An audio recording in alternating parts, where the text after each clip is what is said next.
अंबानी अडानी को गाली देना बंद कर दिया। मैं आज तेलंगाना की धरती से पूछना चाहता हूं, जरा ये शाहजादे घोषित करें कि इस चुनाव में ये अंबानी अडानी से कितना माल उठाया है, काले धन के कितने बोरे भर करके रुपये मारे हैं, क्या टेम्पो भर करके नोटे कांग्रेस के लिए पहुंची है, क्या सौदा हुआ है। आपने रातों रात अंबानी अडानी इनको गाली देना बंद कर दिया।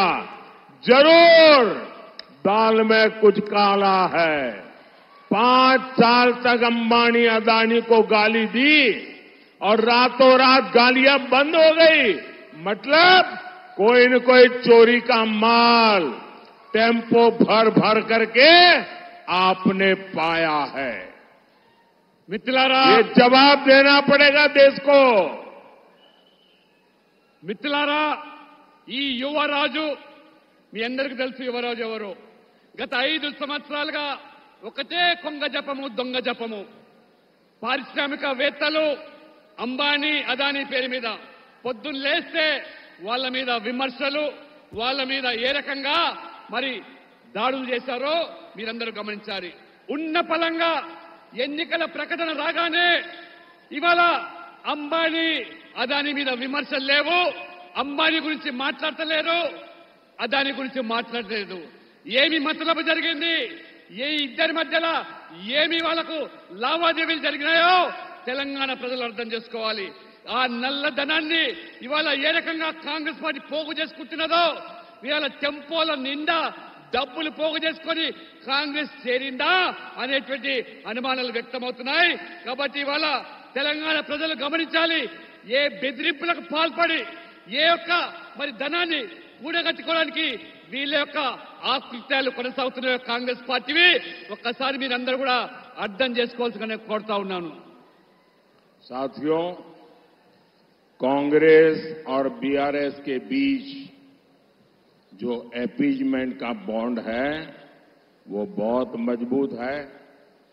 इतने वर्षों से इन दोनों ने जैसे हैदराबाद को एमआईएम को लीज पर दे रखा था,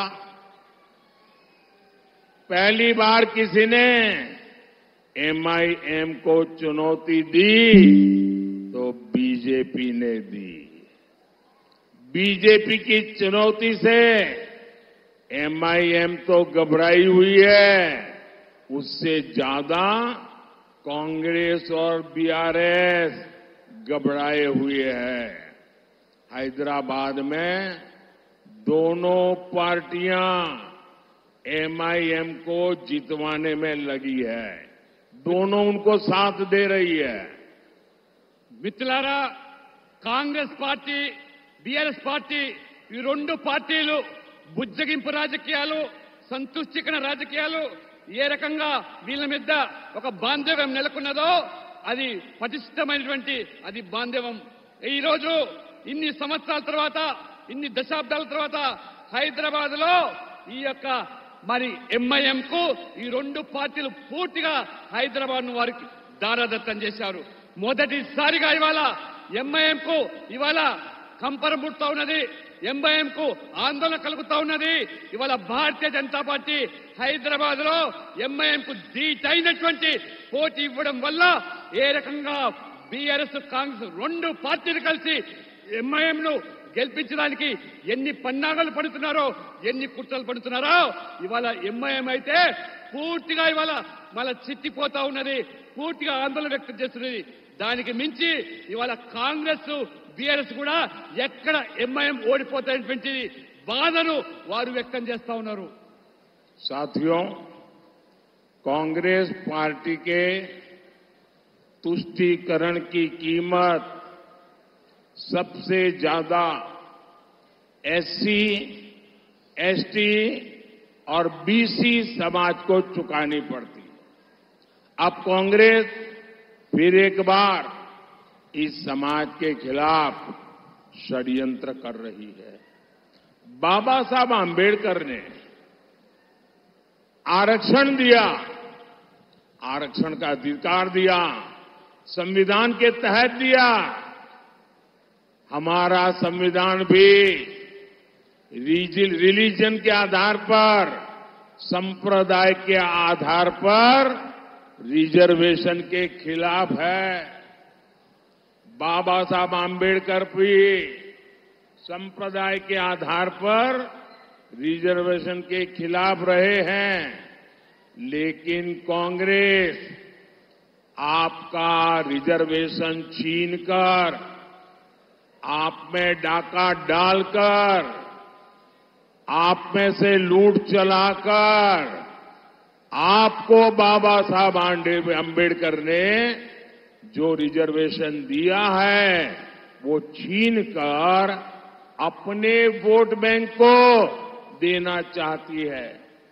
कल ही इंडी एलायंस के एक बड़े चेहरे ने खुलेआम कहा है कि मुसलमानों को रिजर्वेशन देना चाहिए, और वो कहते हैं सिर्फ देना चाहिए था नहीं, पूरा का पूरा देना चाहिए।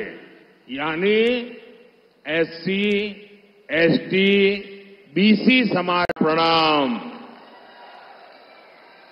आप सभी लोग अपना समय निकालकर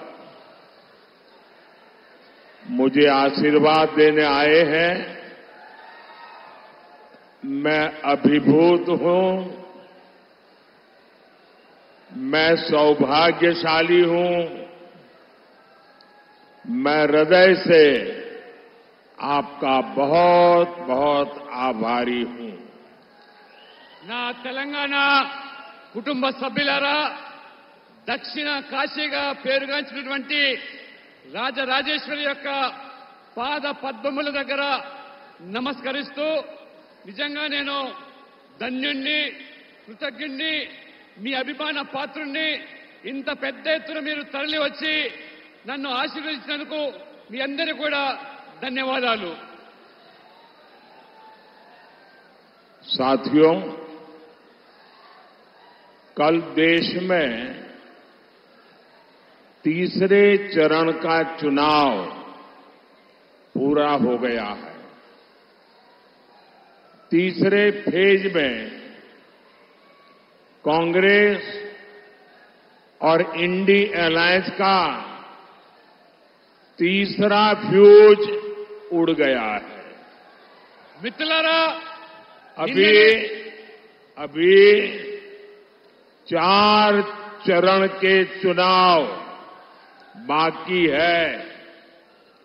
जनता जनार्दन के आशीर्वाद से बीजेपी और एनडीए तेजी से विजय रथ को बहुत जनता जनार्दन आगे ले जा रही है। यहां करीमनगर में तो आपने बीजेपी एमपी की जीत पहले ही सुनिश्चित कर दी है। कांग्रेस की हार यहां इतनी पक्की है कि बहुत मुश्किल से वो किसी को चुनाव लड़ने के लिए मना पाई, और बीआरएस का यहां कोई अता पता ही नहीं है। మిత్రులారా, నిన్ననే 3వ దశ ఎన్నికలు దేశంలో ముగిసిపోయినాయి. కానీ కాంగ్రెస్ పార్టీ, ఈ విపక్ష కూటమి ఆ ఫ్యూజ్ తొలగిపోయింది, ఊడిపోయింది. ఇప్పుడు 4వ దశ ఎన్నికలకు చేరుకుంటున్నాము. భారతీయ జనతా పార్టీ, ఎన్డీఏ యొక్క కూటమి ఈరోజు స్పష్టమైనటువంటి మెజార్టీ సాధించే దిశలో మనం ముందుకు పోతా ఉన్నాము. ఇక్కడ కరీంనగర్ లో మన ఎంపీ, బీజేపీ ఎంపీ విజయము ఖాయమైపోయింది. కానీ కాంగ్రెస్ పార్టీ అతి కష్టం మీద ఎవరో అభ్యర్థిని బరిలోకి దించారు. కానీ ఓటమి కూడా ఖాయమైపోయింది. ఇక బీఆర్ఎస్ గురించి పూర్తిగా కరీంనగర్ లో అడ్రస్ అంతా కూడా గల్లంతైపోయింది. साथियों, तेलंगाना के आप सभी लोगों ने 10 साल में मेरा काम देखा है.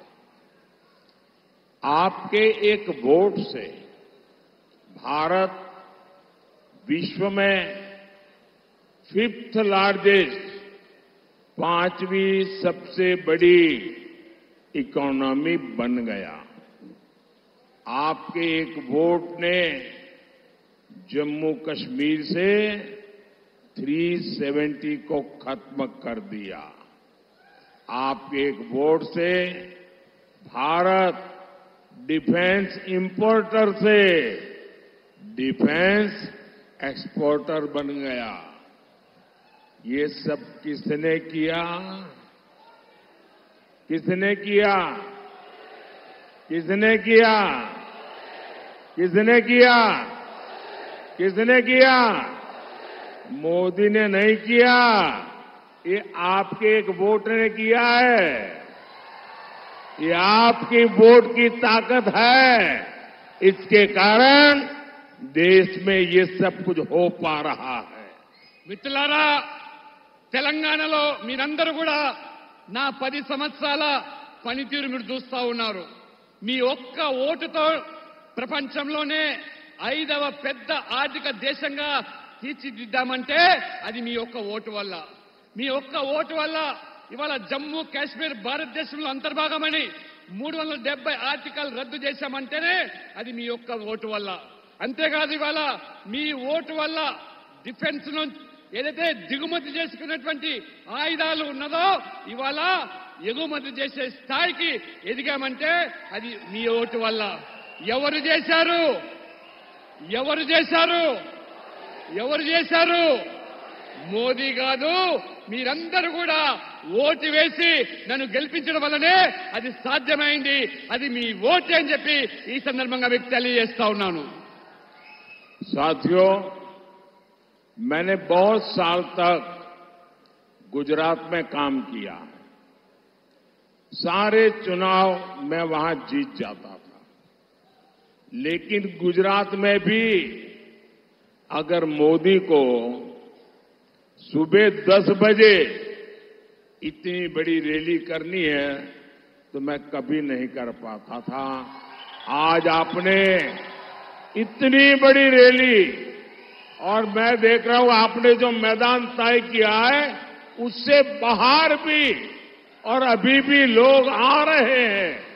सुबह 10 बजे इतनी बड़ी रैली मैं गुजरात में भी नहीं कर सकता हूं. मैं आपको 100 सलाम करता हूं. आपने इतना बड़ा प्यार और आशीर्वाद दिया है. మిత్రులారా, నేను గుజరాత్ లో 3 సార్లు ముఖ్యమంత్రిగా పనిచేశాను. గుజరాత్ తో నాకున్న అనుబంధం మీ అందరికీ తెలిసిందే. కానీ ఇవాళ నేను చూస్తా ఉంటే ఆశ్చర్యం కలుగుతా ఉన్నది. ఉదయం 10 గంటలకు ఇంత పెద్ద ఎత్తున బహిరంగ సభ నిర్వహిస్తే అశేష ప్రజానికము తరలి వచ్చారంటే ఈ ప్రాంగణంలో ఉన్నటువంటి ప్రజాజనమే కాకుండా బయట కూడా ఇంత పెద్ద సంఖ్యలో వేచి ఉన్నారంటే మీ అందరికీ కూడా నేను శిరస్సు వంచి నమస్కరిస్తూ నా యొక్క అభిమానాన్ని మీకు చాటుతా ఉన్నాను. ఇవాళ भाइयों बहनों, भारत में तेलंगाना में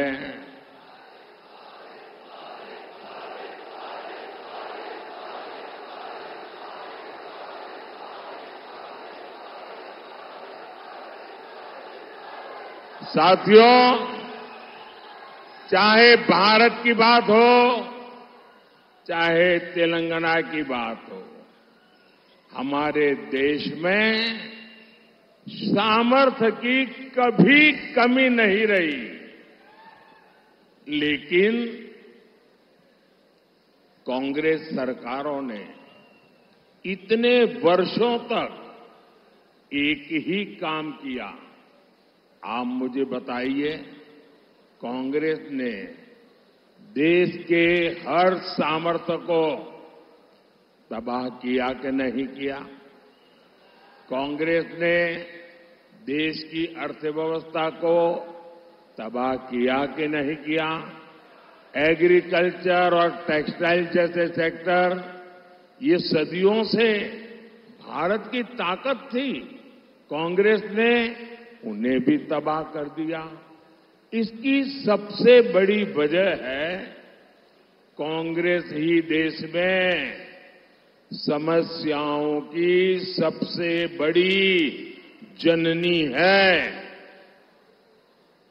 మిత్రులారా, కాంగ్రెస్ మనం చూస్తున్నాము, దేశంలో ఎంతో సమర్థత ఉన్నా తెలంగాణలో కూడా ఇక్కడ ప్రజలకు అనేక రంగాల్లో కూడా సమర్థత ఉన్నా మరి ఈ కాంగ్రెస్ పార్టీ మరి ఈ సమర్థత ఉన్నటువంటి ఈ యొక్క వ్యవసాయ రంగాన్ని కానివ్వండి, ఆర్థిక రంగాన్ని కానివ్వండి, ఏ రకంగా అణిచివేసి కేవలం ఒక సమస్యల వలయంగా మార్చినటువంటి పార్టీ ఏదైనా ఉందంటే అది కాంగ్రెస్ పార్టీ మాత్రమే అని చెప్పి నేను తెలియజేస్తా ఉన్నాను।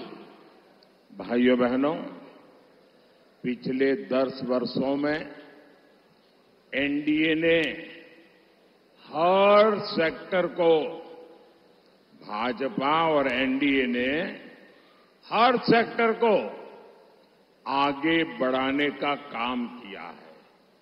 हम फार्मिंग सेक्टर को मॉडर्नाइज कर रहे हैं। हमारा जो खेती है, किसानी है, हमारा जो रायतू बंधु है, नेचुरल फार्मिंग, नैनो यूरिया और ड्रोन को प्रमोट कर रहे हैं। आज किसान को किसान सम्मान निधि मिल रही है। किसानों को फसल बीमा योजना का लाभ मिल रहा है। हमारी सरकार देश में टेक्सटाइल पार्क्स बना रही है। आज कौशल विकास से लेकर आर्थिक सहायता तक हर स्तर पर भाजपा सरकार आपके साथ खड़ी है। మిత్రులారా, 10 సంవత్సరాలుగా ఎన్డీఏ ప్రభుత్వము అన్ని రంగాల్లో ఏ రకంగా అభివృద్ధి చేసుకుంటూ పోతున్నదో మీరు చూస్తా ఉన్నారు। ఇవాళ వ్యవసాయ రంగాన్ని ఆధునీకరణ చేసి వ్యవసాయాన్ని లాభసాటిగా మార్చేదానికి ఇవాళ రైతులకు పెట్టుబడి సాయం కింద ఆర్థికంగా ఆదుకుంటా ఉన్నాం। దాంతోపాటు ఇవాళ నానో యూరియా కానివ్వండి, లేదా ఇవాళ కిసాన్ సమ్మాన్ నిధి పేరు మీద కానివ్వండి, లేదా ఇవాళ ఫసల్ బీమా పేరు మీద రైతులను ఆదుకునేటువంటి ఇవాళ కార్యక్రమాలు చేపడుతున్నాం। ఇవాళ టెక్స్టైల్ పార్క్స్ కూడా ఏ రకంగా దేశవ్యాప్తంగా అభివృద్ధి చేస్తా ఉన్నాం। ప్రతి ఇంటిలో కూడా ఒక నైపుణ్యత ఉన్నటువంటి వ్యక్తులను ఆ స్కిల్ డెవలప్మెంట్ తర్వాత వాళ్ళను ఏ రకంగా తయారు చేసి ప్రతి ఇంటికి కూడా ఈ యొక్క ప్రభుత్వం యొక్క పథకాలు చేరవేస్తా ఉన్నాము। साथियों, बीजेपी हमेशा नेशन फर्स्ट, राष्ट्र प्रथम के सिद्धांत पर चलती है, जबकि तेलंगाना में कांग्रेस और बीआरएस फैमिली फर्स्ट इस पर चलती है। ये लोग ऐसे हैं, इनकी पॉलिटिकल पार्टी ऐसी है, by the family, for the family, of the family, यही इनका खेल है। कांग्रेस और बीआरएस में कोई अंतर नहीं है। ये एक ही चट्टे बट्टे के लोग हैं, वो एक ही सिक्के की बाजू है। कांग्रेस और बीआरएस को कौन जोड़ता है? कांग्रेस और बीआरएस को करप्शन जोड़ता है, करप्शन। कांग्रेस बीआरएस को जोड़ती है अपीजमेंट की पॉलिटिक्स, तुष्टीकरण की राजनीति। कांग्रेस और बीआरएस को जोड़ती है, इनका जीरो गवर्नेंस का मॉडल। इस गठजोड़ से हमें मिलकर के तेलंगाना को बचाना है। మిత్రులారా, భారతీయ జనతా పార్టీ అంటే నేషన్ ఫస్ట్ పార్టీ, దేశమే ముఖ్యమని భావించేటువంటి పార్టీ. ఇవాళ తెలంగాణలో మనం చూస్తూ ఉన్నాము, కాంగ్రెస్ బీఆర్ఎస్ ఇది ఫ్యామిలీ ఫస్ట్ పార్టీలు, అంటే తమ కుటుంబ ప్రయోజనాలు మాత్రమే కాపాడే పార్టీలు.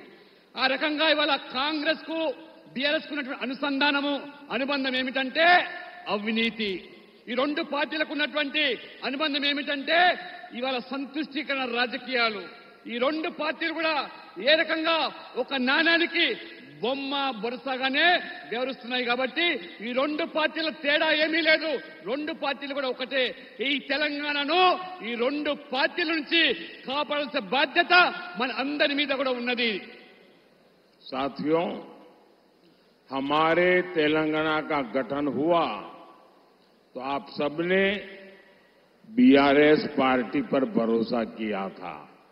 उस समय वो टीआरएस थी।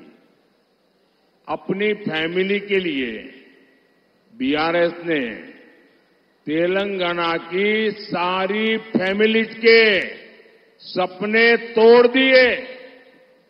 कांग्रेस का भी यही इतिहास है। आजादी के बाद देश को कांग्रेस पार्टी से उम्मीदें थी, लेकिन कांग्रेस ने भी रास्ता क्या चुना? Family first. देश तो डूब गया और वे देश डूबे तो डूब जाए, लेकिन इनकी फैमिली को कोई फर्क नहीं पड़ता। మిత్రులారా, తెలంగాణ ఏర్పడ్డప్పుడు మనమందరం కూడా భావించాము బీఆర్ఎస్ తెలంగాణకేదో సాధిస్తుందని చెప్పి, తెలంగాణకేదో మేలు చేస్తుందని చెప్పి. కానీ తీరా చూస్తే ఈ బీఆర్ఎస్ పార్టీ ఆ యొక్క కుటుంబం కోసం, మన తెలంగాణ ప్రజల కుటుంబాలన్నీ కూడా ఏ రకంగా పణంగా పెట్టి ఆ కుటుంబ ప్రయోజనాల కోసమే పాటుపడ్డదో ఈ 10 సంవత్సరాల అనుభవంతో మనం ఇవాళ ఆవేదన వ్యక్తం చేస్తున్నాం. కాంగ్రెస్ స్వాతంత్రం వచ్చిన తర్వాత కాంగ్రెస్ ఏదో మేలు చేస్తుందని ఆ రోజు మనం భావించాం. కానీ కాంగ్రెస్ కూడా వారి యొక్క కుటుంబ ప్రయోజనాలే ముఖ్యమని చెప్పి ఏ రకంగా దేశాన్ని ఇవాళ దోచుకున్నదో, ఆ దేశం ఏమైనా పర్వాలేదు కానీ నా కుటుంబం బాగుంటుంది అని చెప్పి ఆ రకంగా కాంగ్రెస్ వంశపారపర రాజకీయాలకు ఏ రకంగా తెరలేపిందో మనం ఇవాళ కల్లారా చూస్తా ఉన్నాం. फैमिली फर्स्ट की इसी नीति की वजह से कांग्रेस ने पीवी नरसिम्हा राव जी का भी अपमान किया। उनके निधन के बाद उनके पार्थिव शरीर का भी अपमान किया। कांग्रेस दफ्तर में एंट्री तक नहीं दी। ये बीजेपी एनडीए सरकार है जिसने पीवी नरसिम्हा राव जी को भारत रत्न से सम्मानित किया। और मेरे लिए बहुत सुखद है कि कल ही मुझे उनके पूरे परिवार के साथ मुलाकात करने का, पीवी नरसिम्हा राव जी के बारे में बहुत कुछ सुनने का सौभाग्य मिला। बहुत देर तक उनके परिवार की 2-2, 3-3 पीढ़ी के साथ मैं बैठा। मैं गर्व महसूस कर रहा था कि एक परिवार ने, नरसिम्हा राव जी ने देश के लिए कितना कुछ किया और कांग्रेस ने उनके साथ कैसा व्यवहार किया। మిత్రులారా, కాంగ్రెస్ పార్టీ ఫ్యామిలీ ఫస్ట్ అంటే నిజంగా ఆ కాంగ్రెస్ పార్టీలో ఉన్నటువంటి పివి నరసింహారావు గారు ఒక గొప్ప వ్యక్తి, మేధావి.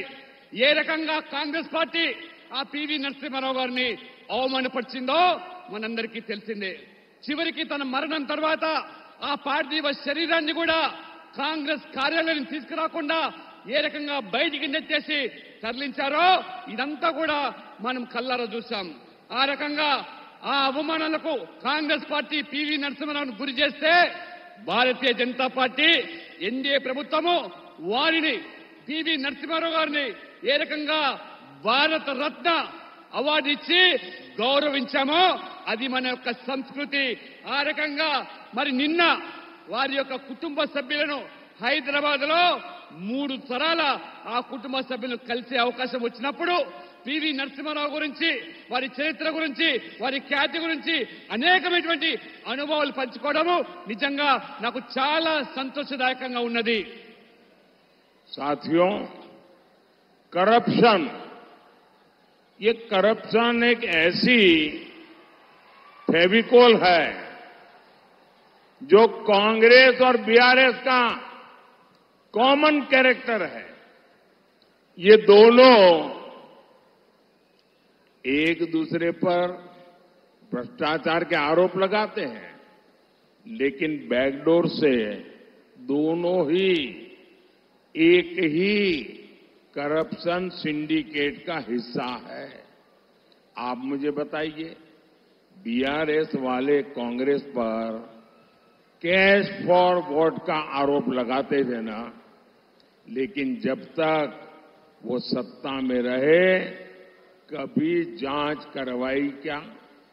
कांग्रेस विपक्ष में थी तो बीआरएस पर कालेश्वरम घोटाले का आरोप लगाती थी या नहीं लगाती थी?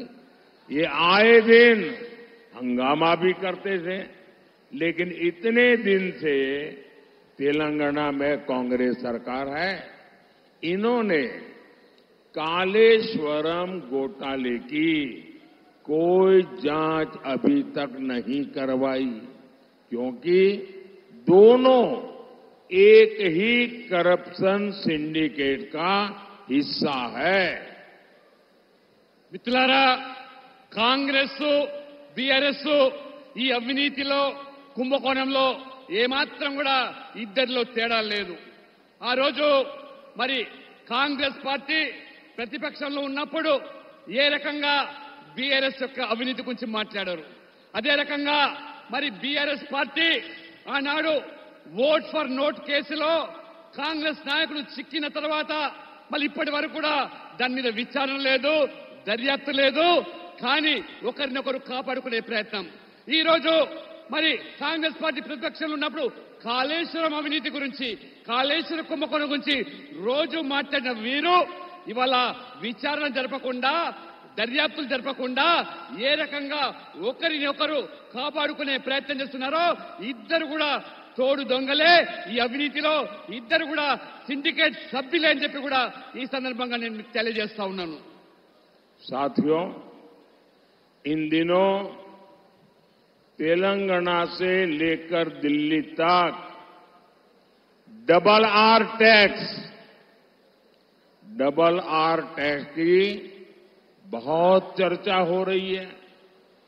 ये डबल आर टैक्स माने आज तो तेलंगाना का बच्चा बच्चा जानता है. इसके पहले तेलुगु भाषा में RRR फिल्म आई थी. मुझे लोगों ने बताया कि डबल आर ने मिलकर के कलेक्शन में RRR को भी पीछे छोड़ दिया है. आप जानते हैं ना RRR का कितना कलेक्शन था? कहते हैं 1000 करोड़ से ज्यादा लाइफ टाइम कलेक्शन. कहने वाले कहते हैं इतना तो डबल आर टैक्स का सिर्फ कुछ दिन का कलेक्शन होता है. ऐसी लूट मचा रखी है इन्होंने. మిత్రులారా, తెలంగాణలో ఈ మధ్యలో డబుల్ ఆర్ ట్యాక్స్ గురించి బాగా చర్చ జరుగుతూ ఉన్నది. అసలు ఈ డబుల్ ఆర్ ట్యాక్స్ ఏంటిదనేది అనేక మంది తమ యొక్క అనుమానాలు వ్యక్తం చేస్తా ఉన్నారు. మన తెలుగులో ఒక సినిమా త్రిబుల్ ఆర్ పేరు మీద వచ్చిన సినిమా మీ అందరికీ తెలిసిందే. రికార్డు స్థాయిలో కలెక్షన్ సాధించింది ఆ త్రిబుల్ ఆర్ సినిమా. ఆ త్రిబుల్ ఆర్ సినిమా ఆడినన్ని రోజులు కూడా మొత్తం అంతా కలిపితే 1000 కోట్లు కలెక్షన్ వచ్చిందని చెప్పి మనకు తెలుస్తా ఉన్నది. కానీ వాళ్ళ డబుల్ ఆర్ ట్యాక్స్ అవుతుందో ఈ ప్రభుత్వం డబుల్ ఆర్ ట్యాక్స్ ఆ 1000 కోట్ల కలెక్షన్ కూడా మించిపోయింది కేవలం 3-4 మాసాల్లో. అంటే ఎంత గనులో ఈ అవినీతిలో ఒక్కసారి తెలంగాణ ప్రజలు తెలుసుకోవాల్సింది నేను కోరుతా ఉన్నాను. ये डबल आर एक आर तेलंगाना को लूटता है और लूट करके दिल्ली में दूसरे आर को देता है. ये डबल आर का खेल तेलंगाना को देखते ही देखते तबाह कर देगा. మిత్రులారా, ఈ డబుల్ ఆర్ ఏదైతే ఉన్నదో ఇది ఈ తెలంగాణకు సంబంధించిన ఒక ఆరు మొత్తం ఈ యొక్క ప్రజల నుంచి పీడించి పట్టి ఢిల్లీకి పంపిస్తున్నారు. ఏ రకంగా ఢిల్లీకి కప్పం కడుతా ఉన్నారు. కాబట్టి ఈ పీడ నుంచి విముక్తి చేయాల్సింది బాధ్యత మనందరి మీద ఉన్నది. ఈ డబుల్ ఆర్ నుంచి విముక్తి కావాల్సిన అవసరం ఉన్నది తెలంగాణ ప్రజలకు. साथियों, आपने देखा होगा ये कांग्रेस के शहजादे पिछले 5 साल से सुबह उठते ही माला जपना शुरू करते थे. जब से उनका राफेल वाला मामला ग्राउंडेड हो गया तब से उन्होंने एक नई माला जपना शुरू किया. 5 साल से एक ही माला जपते थे. 5 उद्योगपति, 5 उद्योगपति, 5 उद्योगपति. फिर धीरे धीरे कहने लगे अंबानी अडानी, अंबानी अडानी, अंबानी अडानी. 5 साल से. लेकिन जब से चुनाव घोषित हुआ है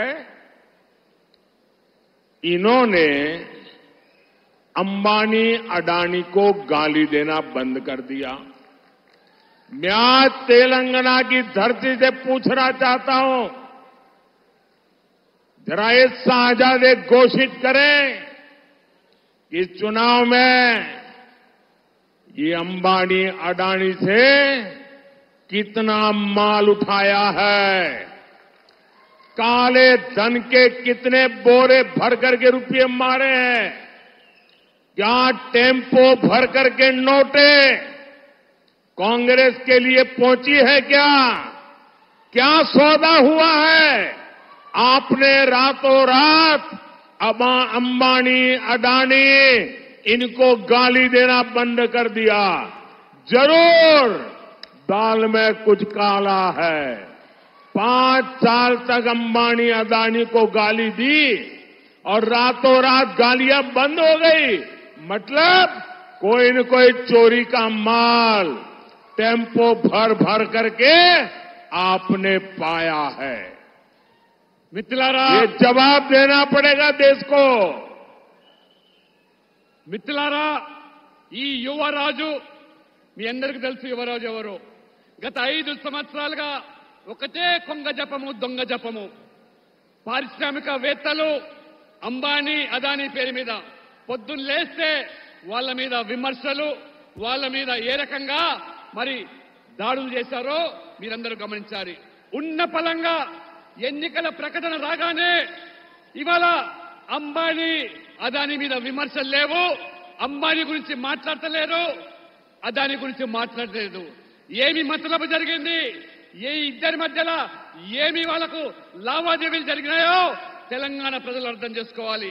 ఆ నల్లధనాన్ని ఇవాళ ఏ రకంగా కాంగ్రెస్ పార్టీ పోగు చేసుకుంటున్నదో, ఇవాళ టెంపోల నిండా డబ్బులు పోగు చేసుకొని కాంగ్రెస్ చేరిందా అనేటువంటి అనుమానాలు వ్యక్తమవుతున్నాయి. కాబట్టి ఇవాళ తెలంగాణ ప్రజలు గమనించాలి, ఏ బెదిరింపులకు పాల్పడి ఏ యొక్క మరి ధనాన్ని కూడగట్టుకోవడానికి వీళ్ళ యొక్క ఆకృత్యాలు కొనసాగుతున్న కాంగ్రెస్ పార్టీవి ఒక్కసారి మీరందరూ కూడా అర్థం చేసుకోవాల్సిందిగా కోరుతా ఉన్నాను.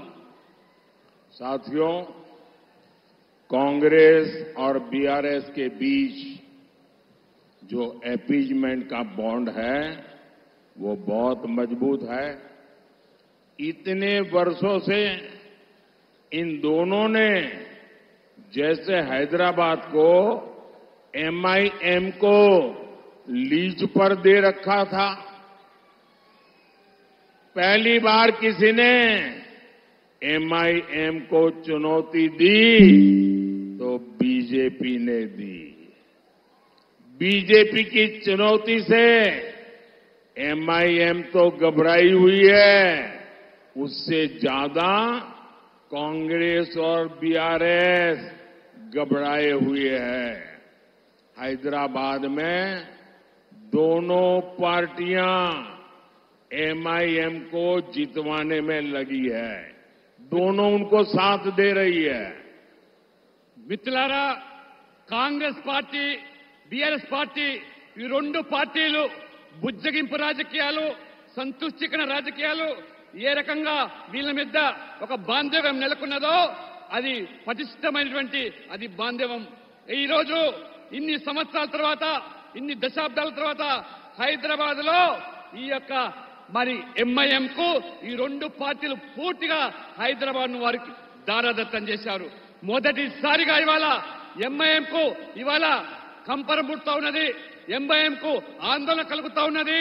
ఇవాళ భారతీయ జనతా పార్టీ హైదరాబాద్ లో ఎంఐఎం కు ధీటైనటువంటి పోటీ ఇవ్వడం వల్ల ఏ రకంగా బీఆర్ఎస్ కాంగ్రెస్ రెండు పార్టీలు కలిసి ఎంఐఎం ను గెలిపించడానికి ఎన్ని పన్నాగాలు పడుతున్నారో, ఎన్ని కుట్రలు పడుతున్నారో ఇవాళ ఎంఐఎం అయితే పూర్తిగా ఇవాళ మళ్ళా చిట్టిపోతా ఉన్నది, పూర్తిగా ఆందోళన వ్యక్తం చేస్తున్నది.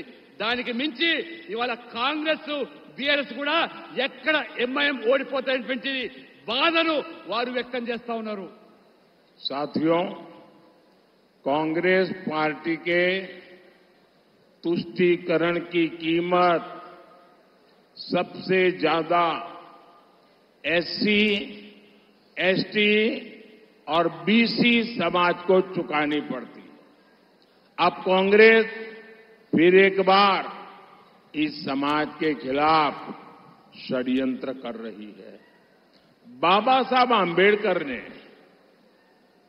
आरक्षण दिया, आरक्षण का अधिकार दिया, संविधान के तहत दिया.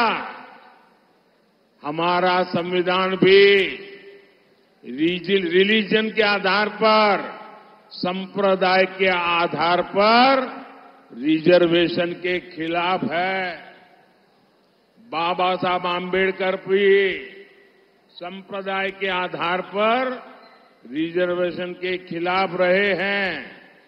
लेकिन कांग्रेस आपका रिजर्वेशन छीनकर, आप में डाका डालकर, आप में से लूट चलाकर आपको बाबा साहब आंबेडकर ने जो रिजर्वेशन दिया है वो छीनकर अपने वोट बैंक को देना चाहती है. कल ही इंडी एलायंस के एक बड़े चेहरे ने खुलेआम कहा है कि मुसलमानों को रिजर्वेशन देना चाहिए. और वो कहते हैं सिर्फ देना चाहिए ऐसा नहीं, पूरा का पूरा देना चाहिए. यानी एससी, एसटी, बीसी समाज. प्रणाम. आप सभी लोग अपना समय निकालकर मुझे आशीर्वाद देने आए हैं. मैं अभिभूत हूं, मैं सौभाग्यशाली हूं. मैं हृदय से आपका बहुत बहुत आभारी हूं.